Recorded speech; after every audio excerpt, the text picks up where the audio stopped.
नमस्कार, आदाब दोस्तों, मैं सैयद फैसल इकबाल।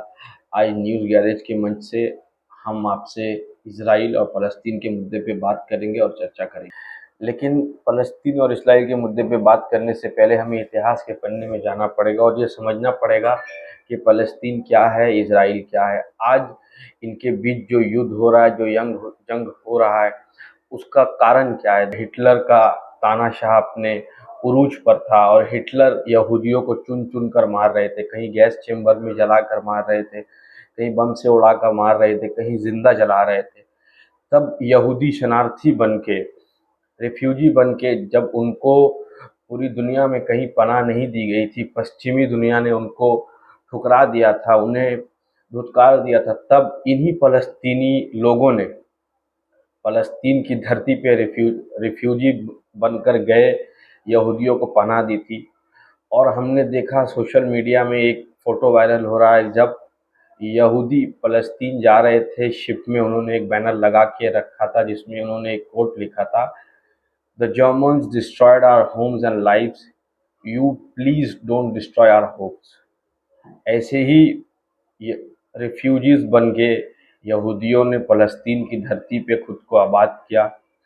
जब वो नंगे पैर गए थे, फ़लस्तीनी लोगों ने उन्हें चप्पल दिया, वो नंगे थे उन्हें कपड़ा दिया, खाना दिया, रहने को घर दिया, यहाँ तक कि अपनी ज़मीन भी दे दी।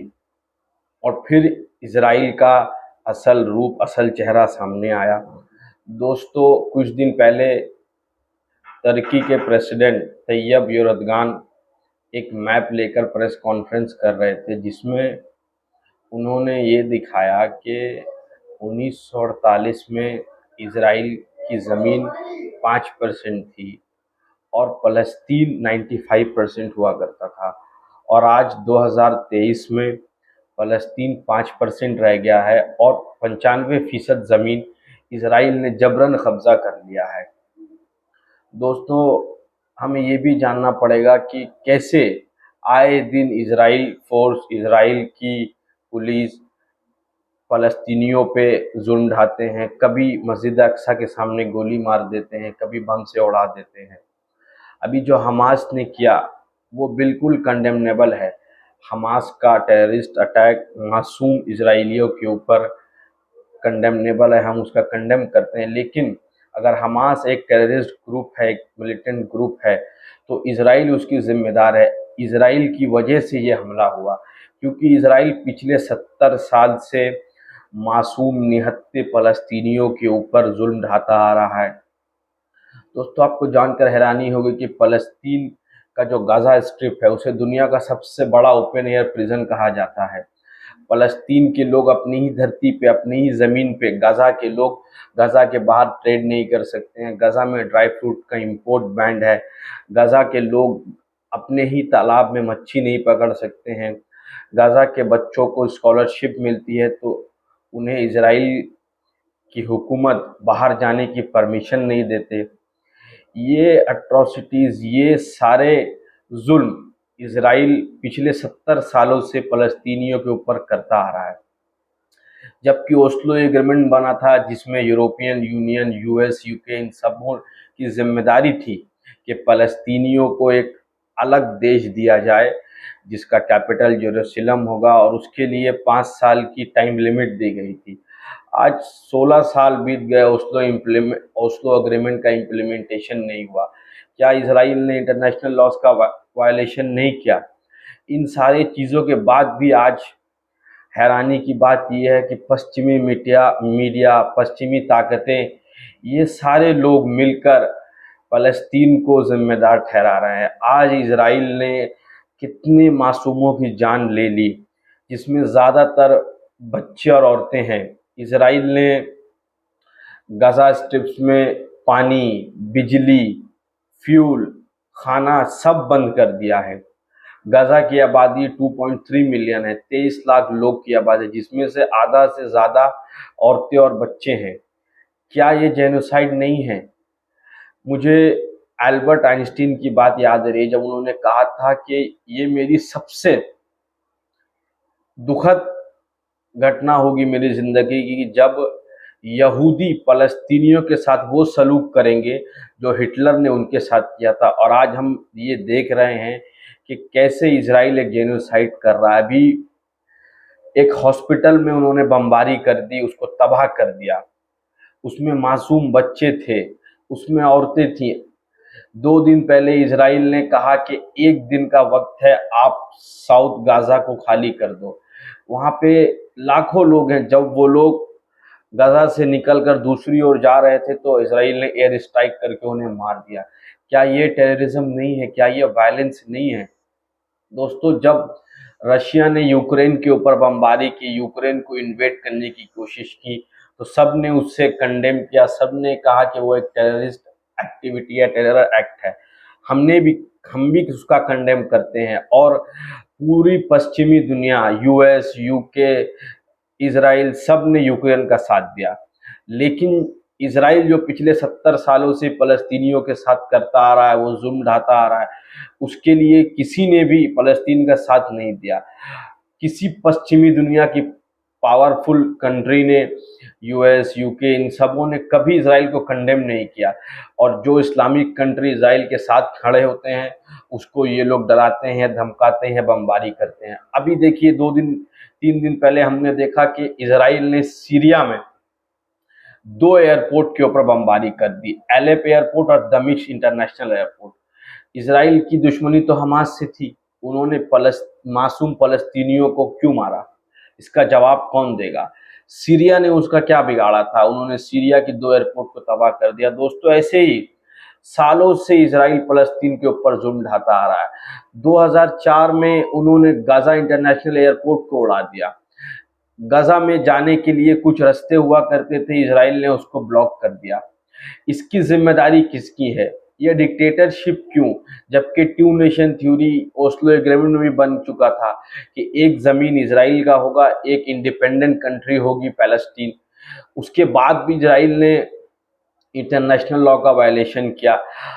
लॉ में भी कुछ कायदे, कुछ कानून है, there are certain limitation, there are certain limits, कुछ रूल्स हैं वॉर के। इजराइल ने उसको भी तोड़ दिया। वाइट फॉस्फोरस बम, जो कि इंटरनेशनली बैंड है, आप उसका यूज़ नहीं कर सकते। इजराइल ने फलस्तीनियों के ऊपर वाइट फॉस्फोरस बम का भी इस्तेमाल किया।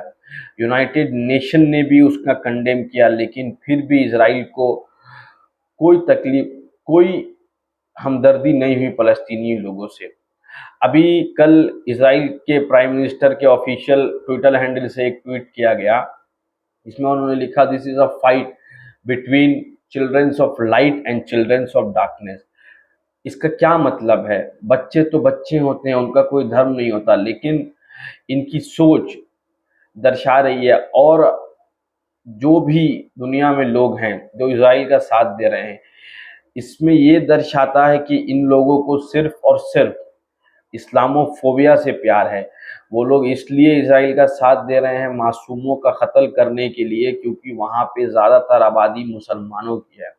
हमारे देश को ही ले लीजिए दोस्तों, जब से 2014 में भारतीय जनता पार्टी की सरकार सत्ता में आई है, भारत में हिंसा, मुसलमानों के खिलाफ नफरत, इस्लामोफोबिया तेज़ी से फैला जा रहा है। लेकिन मैं उन लोगों को ये बताना चाहता हूँ कि भाजपा के एक बड़े नेता और भारत के पूर्व प्रधानमंत्री श्री अटल बिहारी वाजपेयी जी ने भी फलस्तीन का साथ दिया था और इजराइल का खंडन किया था। अरबों की जिस जमीन पर इजराइल कब्जा करके बैठा है, वो जमीन उसको खाली करना होगी। और अभी हमारे मिनिस्ट्री ऑफ एक्सटर्नल अफेयर्स का भी स्टेटमेंट आया कि वी स्टैंड विद पैलेस्टाइन। दोस्तों, ऐसे ही आज भारत में मीडिया को देख लीजिए, सारी गोदी मीडिया। जबकि मणिपुर जल रहा था, इन्होंने एक सवाल नहीं खड़ा किया माननीय प्रधानमंत्री जी से। और हमारे प्रधानमंत्री जी का तो कहना ही क्या, 5 महीने बाद उन्होंने ट्वीट किया मणिपुर के लिए। और उधर जब हमास ने इजराइल के ऊपर आतंकी हमला किया, तो चंद घंटों में माननीय प्रधानमंत्री जी का ट्वीट आ गया कि वी स्टैंड विद इजराइल, हम नेतन्याहू जी को साथ खड़े हैं, उनके साथ। ठीक है, आपकी दोस्ती है, कोई भी टेरर एक्टिविटी होती है हम उसका कंडेम करते हैं, करना भी चाहिए। लेकिन मणिपुर जल रहा था, आप कहाँ खामोश थे। आज ये गोदी मीडिया सब लोग इजराइल जा रहे हैं रिपोर्टिंग करने के लिए, कोई मणिपुर क्यों नहीं जाता? क्या मणिपुर भारत का हिस्सा नहीं है? आपको मणिपुर से हमदर्दी नहीं है? मणिपुर के लोगों से हमदर्दी नहीं है? कुकी महिला को देखा गया कि कैसे उनके साथ दुर्व्यवहार किया गया, उनके ऊपर सवाल नहीं उठाया। आप सब लोग इजराइल जाकर रिपोर्टिंग कर रहे हैं। भारत में चाइना हमारी टेरिटरी को कब्जा कर रहा है, गलवान वैली में वो घुसा, अरुणाचल में घुसाया। आप सरकार से सवाल उठाने के मूड में नहीं है। ये सारी एक कॉन्स्पिरेसी है, ये सारा एक नैरेटिव सेट किया जा रहा है इस्लामोफोबिया को फैलाने के लिए। दोस्तों, हर आतंकी हमला, चाहे वो रशिया ने यूक्रेन के ऊपर किया, या यूएस और नेटो 20 सालों तक अफगानिस्तान के ऊपर बम बरसाते रहे, वो हमला हो, या यूएस ने जो इराक में किया, लाखों सिविलियंस की जान ले ली, या फिर यूएस यूके ने जो सऊदी के हाथों यमन में नरसंहार कराया, ये सारे आतंकी हमले कंडेमनेबल है। उसी तरह इजराइल जो पिछले 70 सालों से फिलिस्तीनियों के ऊपर जो आतंकी हमले करते आ रहे हैं, हम उसका भी खंडन करते हैं, उसका भी कंडेम करते हैं। दोस्तों, एक और बात जो कि बहुत इम्पोर्टेंट है, defending the human rights of Palestinians does not mean you are a pro-Hamas.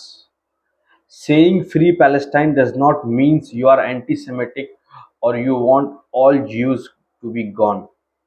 Free Palestine means liberating Palestinians from the Israeli occupation that has deprived them of their basic rights for 75 years. Free Palestine means putting an end to the confinement of 2.3 million Palestinians in the world's largest open-air prison, in which half of them are women and children. Free Palestine means abolishing the apartheid enforced by the Israeli government. And Free Palestine means granting Palestinians control over the basic infrastructure in their land. अगर हम फ़लस्तीन का साथ देते हैं तो इसका ये मतलब नहीं कि हम एंटी जूइश या एंटी इजराइली हैं। फ़लस्तीन का साथ देना ये है कि उन्हें उनका हक दिया जाए जो कि 70 सालों से उनसे छीना जा रहा है। बस आज की वीडियो में इतना ही।